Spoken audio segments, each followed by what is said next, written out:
there's kind of an inner peace here. And you're not going to see more beautiful views, I don't think, anywhere in the country. It's just a very special place, I think.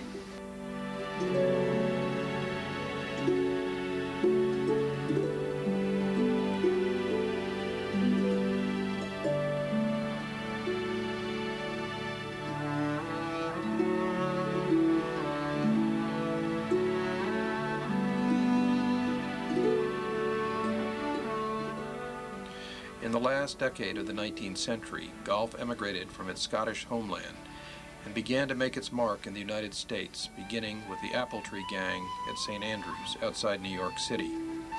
In rural Vermont, courses were constructed in Dorset, Bennington, Rutland, and Woodstock before the Ekwanok Hotel opened in 1885. On the Ekwanok course, James Taylor and Clarence Clark first met and began to talk about constructing a great golf course for the Manchester Village area. They moved fast.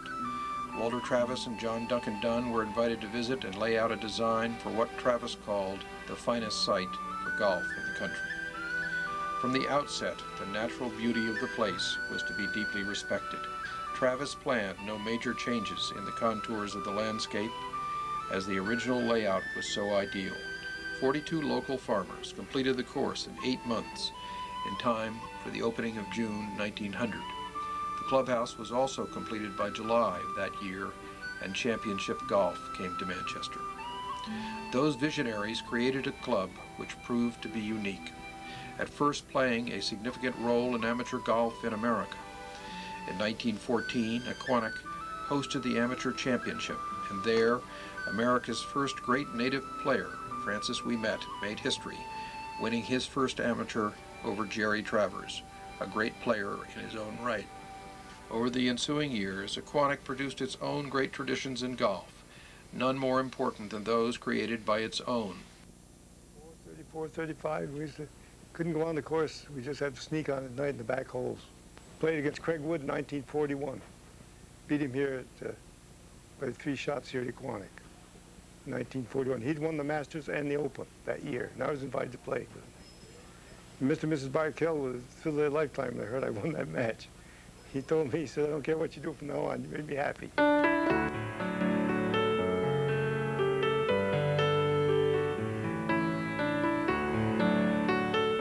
Of course, members too have left their mark, from the unique swing of Robert Todd Lincoln and his famous foursome, to our more modern version. Love of the game has characterized play. Ever proud of her champions,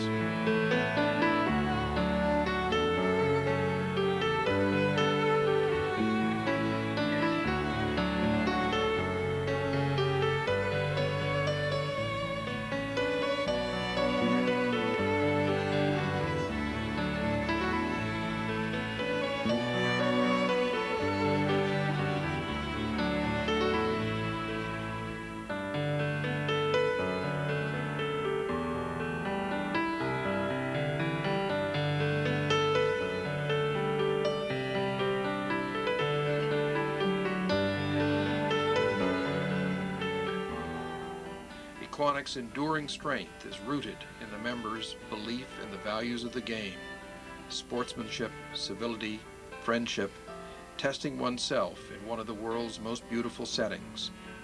And so it is.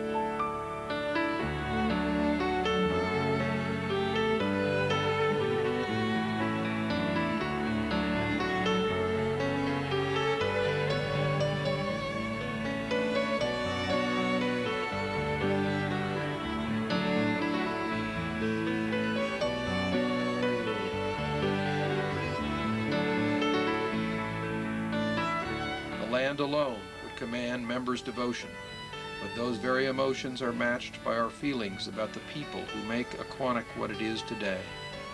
It all begins with the wonderful staff. We're a team. Well, the members have, I've always said, they always have made it for me. We're like family. And the people I work with, the girls especially. Oh, these are my summer friends. Yes, I like the members. I like the uniqueness of it.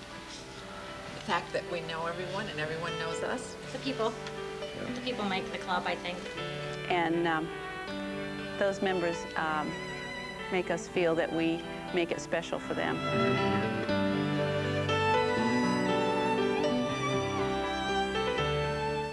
What is your job description? I'm a business manager. Oh. Whatever that means. And who are you married to? Who are you married to? A golf professional.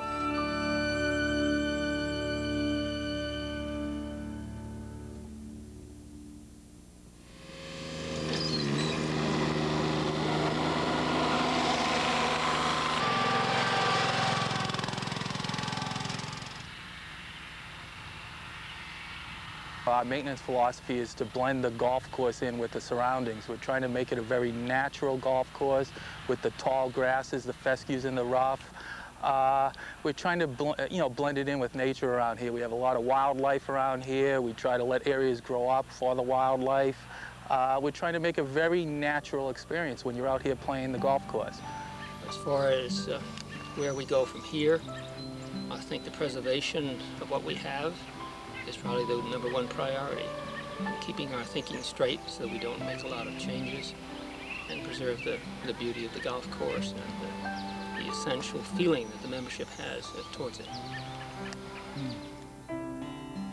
In this, Ekwanok's 100th year, we have paid homage to those who have built our club. We also treasure the generation which has led us from the 1950s to the present. We have celebrated the beauty of this place, our wonderful staff, and the game itself. It has been a year to remember.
As we close this historic season, we look forward to our future, united in our feelings about the place.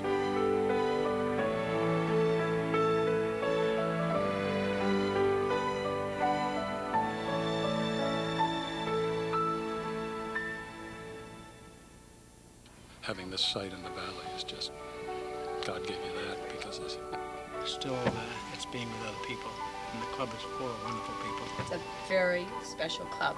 I think we all feel as though we're a part of a big family, and the members and the people that work here, it's like a big extended family, and we just feel very special to be included. I think probably sportsmanship.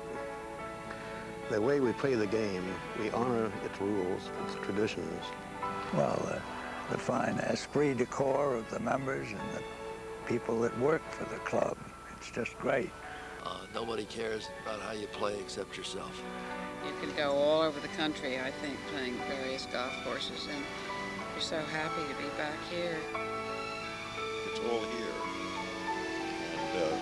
there's a spirit here that you don't find in other clubs. I think one of the things about this club is that it's always been a family club. It's the premium situation in all the country. I belong to quite a few. What would you want to change? I wouldn't want to change anything.